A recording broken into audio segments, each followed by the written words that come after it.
আসসালামু আলাইকুম। আশা করি যে যেখানে আছেন সবাই খুব ভালো ও সুস্থ আছেন। ফুলকপি দিয়েও কিন্তু অসম্ভব মজার চপ তৈরি করা যায়। আর এই চপ বানানোর রেসিপিটাই আজ আমি আমার এই রেসিপির ভিডিওতে আপনাদের সাথে শেয়ার করব। এভাবে ফুলকপির চপ বানালে সবাই কিন্তু একবার খেয়ে আপনার কাছে বারবার খেতে চাবে। তাই পুরো ভিডিওটা না টেনে দেখবেন। আশা করি এই রেসিপিটা আপনাদের ভালো লাগবে। বিকেলের নাস্তা থেকে শুরু করে মেহমান আপ্যায়ন ও রমজান মাসেও কিন্তু আপনারা ইফতারিতে এই নাস্তাটি টেবিলে রাখতে পারেন। তো প্রিয় দর্শক, চলুন দেখা যাক এই ফুলকপির চপটি আমি কিভাবে বানালাম। ফুলকপির চপ বানানোর জন্য এখন আমি চুলায় একটি পাতিল বসিয়ে দিয়েছি এবং মিডিয়াম আঁচে আধা চামচ লবণ দিয়ে পর্যাপ্ত পানিতে আমি কিছু ফুলকপি নিয়েছি। এখানে ছোট ছোট পিস করে কেটে নিয়েছি। এগুলো ভালোভাবে আমি কেটে ছিলে ভালো করে ওয়াশ করে নিয়েছি। এখন এগুলো আমি এই পানিতে আধা সিদ্ধ করে নিব। পুরোপুরি আমি এখানে সিদ্ধ করব না, এখানে আধা সিদ্ধ করে নিব।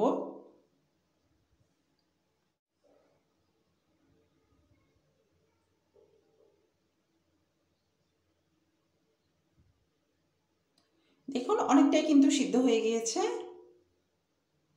এরকম একটু সিদ্ধ হলে আমি এটাকে নামিয়ে নিব।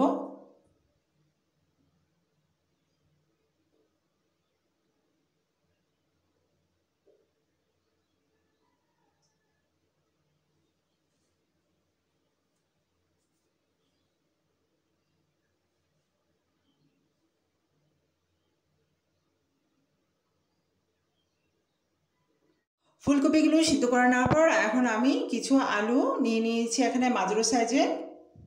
এই আলুগুলো আমি ভালো করে লবণ দিয়ে সিদ্ধ করে নিব।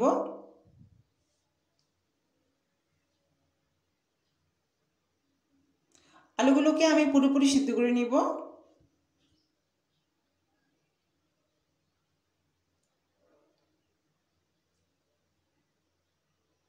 আলুগুলো সিদ্ধ হতে হতে আমি একটা মিক্সচার বলে বেসনের মিশ্রণটা তৈরি করে নিব। এখানে আধা কাপ বেসন নিয়ে নিব এখানে 1 টেবিল চামচ শুকনো চালের গুঁড়ো, দিয়ে দিব হাফ চা চামচ লবণ, দিয়ে দিব হাফ চা চামচ আদা বাটা, হাফ চা চামচ রসুন বাটা, দিয়ে দিব হাফ চা চামচ শুকনো মরিচের গুঁড়ো, দিয়ে দিব টালা জিরের গুঁড়ো হাফ চা চামচ, আর দিয়ে দিব হাফ চা চামচ হলুদ গুঁড়ো।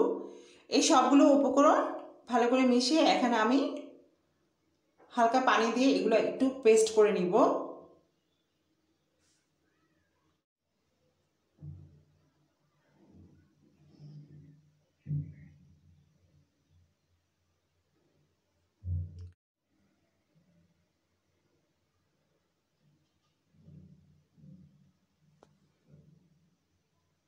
এভাবে পেস্ট তৈরি করে নেওয়ার পর এখন আরও কিছু পানি দিয়ে এখন আমি এটাকে একটা খুব মসৃণ একটা ব্যাটার তৈরি করব, যেটা খুব পাতলাও হবে না এবং বেশি ঘনও হবে না। এরকম একটা ব্যাটার আমি তৈরি করে নিব।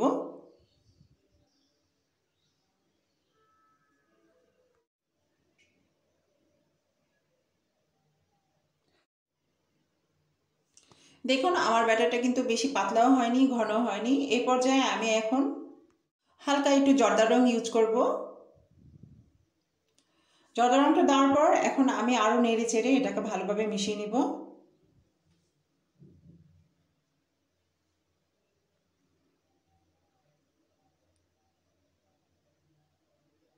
বাস আমার ব্যাটারটা রেডি। এখন আমি এটাকে ভালোভাবে ঢেকে আধা ঘন্টার জন্য সাইডে রেখে দিব। দেখুন আমার আলুগুলো কিন্তু সিদ্ধ হয়ে গিয়েছে। এখন আমি ভালো করে আলুগুলোকে ছিলে নিয়েছি।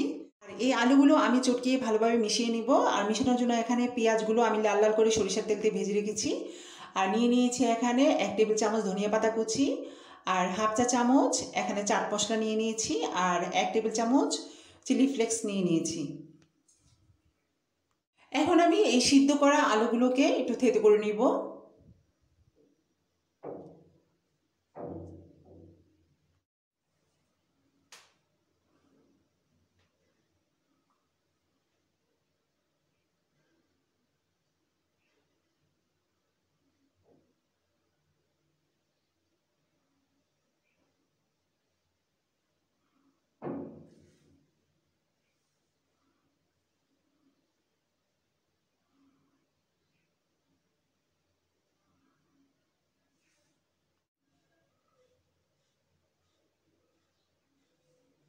বাস আমার আলুগুলো থেতো করা প্রায় হয়ে গিয়েছে। এখন আমি আরও আধা চা চামচ লবণ দিয়ে দিব, যেহেতু আমি আগেই সিদ্ধ করে নিয়েছি লবণ দিয়ে। এখন দিয়ে দিব 1 টেবিল চামচ সরিষার তেল, আর ভাজা পেঁয়াজগুলো দিয়ে দিলাম। দিয়ে দিব এই 1 টেবিল চামচ পরিমাণ চিলি ফ্লেক্স আর আধা চা চামচ চাট মশলা। আপনারা চাট মশলাটা দেওয়ার চেষ্টা করবেন, চাট মশলাটা দিলে ফ্লেভারটা অনেকটাই ভালো আসে। এখন আমি দিয়ে দিব 1 টেবিল চামচ পরিমাণ ধনিয়া পাতা কুচি। এখন আমি সবগুলো উপকরণ একসাথে মাখিয়ে একটা আলুর নরম ডো তৈরি করে নিব।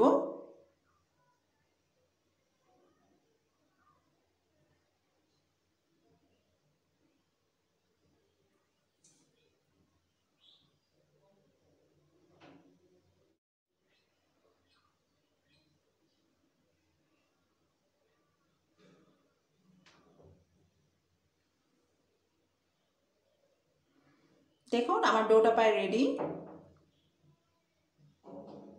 ডোটা তৈরি হয়ে যাওয়ার পর এখন এই ডো দিয়ে আমি ফুলকপির চপগুলো বানিয়ে নিব এক এক করে। আমি ভালোভাবে হাতে তেল মাখিয়ে এভাবে আলুর ডোটা থেকে কিছু পরিমাণ আলু নিয়ে নিব। এখন ভালোভাবে 2 হাতে ময়ান করে এগুলো চ্যাপটা করে নিব এবং বড় বড় করে একটু চ্যাপটা করে নিব। তারপর আমি এখানে একটা ফুলকপি মাঝখানে রেখে ভালো করে পুড়ে এটাকে ভালো করে চারপাশ দিয়ে মুড়িয়ে দিব, আলু দিয়ে মুড়িয়ে দিয়ে এভাবে হাত দিয়ে একটু গোল আকৃতি শেপ করে নিব। দেখুন হয়ে গেল আমার একটা ফুলকপির চপ। এখন আমি যে পাত্রে এটাকে রাখবো সেই পাত্রে অলরেডি তেল ব্রাশ করে নিয়েছি। এভাবে প্রত্যেকটাই আমি তৈরি করে নিব। আমার এই আলুর ডোটা থেকে মোট 4টা হয়েছে। এখন আমি এটাকে নর্মাল টেম্পারেচারে 15 মিনিট রেখে দিব ফ্রিজে।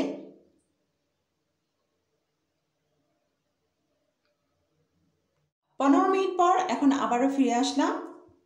যেহেতু আমি এটা ডুবো তেলে ভাজবো তাই আমি একটি কড়াই বসিয়ে দিয়েছি, এখানে পর্যাপ্ত পরিমাণ তেল দিয়ে দিয়েছি। চুলার আঁচটা লো মিডিয়ামে রেখে আমি তেলটাকে ভালো করে গরম করে নিয়েছি। এখন আমি যে বেসনের ব্যাটারটা গুলেছিলাম সেই বেসনের ব্যাটারে আলুর ছোট ছোট চপগুলো আমি ভালো করে মাখিয়ে এটাকে গরম তেলে এখন আমি ভেজে নিব।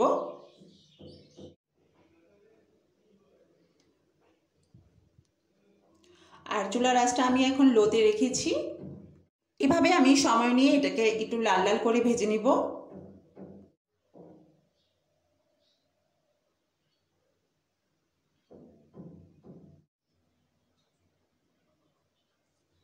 কিছুক্ষণ পরপর এভাবে চামিচ দিয়ে একটু এপিট এপিট করে দিতে হবে।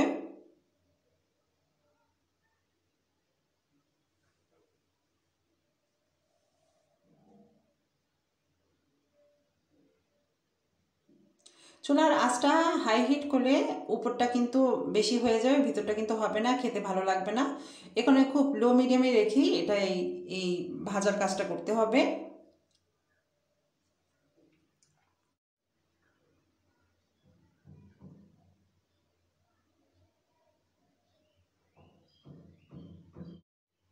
দেখুন আমার একটা প্রায় ভাজা শেষ।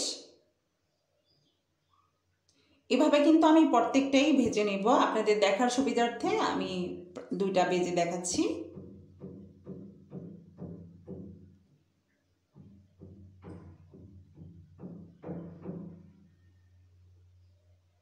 এখন আমি আরেকটা ভেজে নেব। ঠিক একই প্রসেসে আমি এইভাবে ভেজে নেব।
আপনারা অবশ্যই চেষ্টা করবেন ভাজার পর টিস্যু পেপারের উপর রাখতে, তাহলে অতিরিক্ত তেলটা টিস্যু পেপার শুষে নিয়ে যাবে। এভাবে আমি প্রত্যেকটাই ভেজে নিয়েছি। দেখুন, বাজ হয়ে গেল আমার ফুলকপির মজাদার চপ।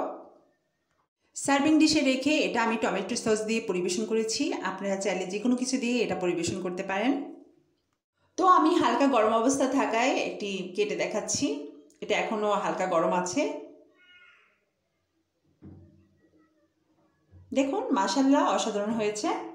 খুব কম খরচের মধ্যেই কিন্তু একটা অসাধারণ, খুবই সুস্বাদু একটা আইটেম হয়ে গেল বিকেলের নাস্তার জন্য। আপনার মেহমান আপ্যায়ন এবং রমজান মাসেও কিন্তু ইফতারের সময় এটা আপনারা তৈরি করে নিতে পারেন। এভাবে বানিয়ে দিলে বাচ্চারা কিন্তু খুব মজা করে খাবে। তো ভিডিওটি যদি আপনাদের ভালো লেগে থাকে, আশা করি একটি লাইক আর বেশি বেশি করে ফ্রেন্ডস অ্যান্ড ফ্যামিলির সাথে শেয়ার করতে ভুলবেন না। আর আমার আরও নতুন নতুন ভিডিওর নোটিফিকেশন পেতে সাবস্ক্রাইব করে পাশে থেকে বেল বাটনে ক্লিক করে দিবেন। আর আপনাদের মূল্যবান মতামত আমার কমেন্টে জানিয়ে দিবেন। পুরো ভিডিওটি দেখার জন্য আপনাদেরকে অসংখ্য ধন্যবাদ। আবারও দেখা হবে নতুন কোনো ভিডিও নিয়ে। ভালো থাকবেন, সুস্থ থাকবেন। আজ এই পর্যন্তই। খুদা হাফেজ।